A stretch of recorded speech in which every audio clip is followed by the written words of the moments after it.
Hello, welcome to our channel recipe book of Anusri. ఈరోజు నేను చేస్తుంది వంకాయ టమాటో కర్రీ. దీనికి కావాల్సిన వంకాయ, టమాటా అండ్ చిల్లీ అండ్ ఆనియన్స్. ఇప్పుడు ఫైన్గా చాప్ చేసుకొని పెట్టుకుందాం సైడ్. ఇలా చాప్ చేసి పెట్టుకున్నాక స్టవ్ మీద ప్యాన్ పెట్టేసేసి ప్యాన్ హీట్ ఎక్కాక తగిన కొంచెం ఆయిల్ వేసేసుకుందాం.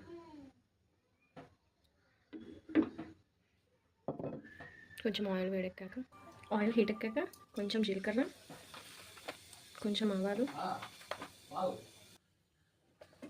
ఇప్పుడు ఆనియన్స్, చిల్లీ ఆనియన్స్ వేసుకుంటే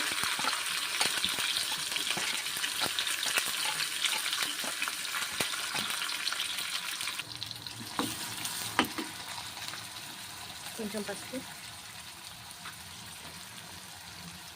కొంచెం కరివేపాకు. ఆనియన్స్ బాగా వేగాయి కదా, ఇప్పుడు టమాటో వేసుకుందాం.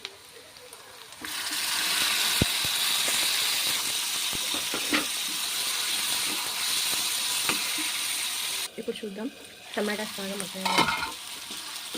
టమాటా కొంచెం మగ్గాయి కదా, ఇప్పుడు వంకాయ వేసుకుందాం.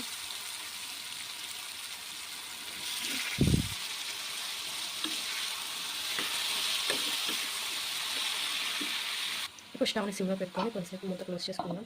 కొంచెం మగ్గాక మళ్ళీ చూద్దాం. ఇప్పుడు వంకాయ కొంచెం మగ్గాయి కదండి. ఇప్పుడు దీంట్లో ఈ పౌడర్ వేద్దాం. ఇది మా ఇంటి సీక్రెట్ రెసిపీ. ఇది కూడా మీకు షేర్ చేస్తాను. ఒక నాన్ వెజ్లో తప్ప అన్ని కర్రీస్లో మేము యూజ్ చేస్తాం. వన్స్ ప్రిపేర్ చేసుకున్నాక 1 year స్టోర్ చేసుకోవచ్చు. తిని ఇది మా మమ్మీ ప్రిపేర్ చేస్తుంది. మా మమ్మీకి వాళ్ళ మమ్మీ నేర్పించింది. నేను మీకు చూసి నేర్పిస్తాను. ఇప్పుడు మీరు తినగలిగేంత కారం, ఉప్పు వేసుకొని కలుపుకొని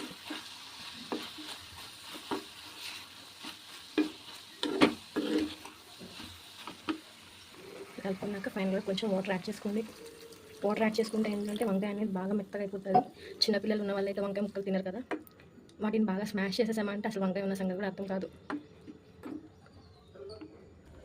ఈ పక్షి పేరేంటో తెలిసి చెప్పండి నాకు. ఫైనల్గా మన వంకాయ కూర అయితే రెడీ అయిపోయిందండి. టేస్ట్ అనేది నేను రేపు నెక్స్ట్ వీడియోలో చెప్తాను. టేస్ట్ అయితే బాగుంటుంది. మీరు ట్రై చేయండి. నచ్చితే లైక్ చేయండి, షేర్ చేయండి, సబ్స్క్రైబ్ చేయండి, కామెంట్ కూడా చేయండి. ఏదైనా మిస్టేక్ చేసి ఉంటే. థ్యాంక్ యూ అండి.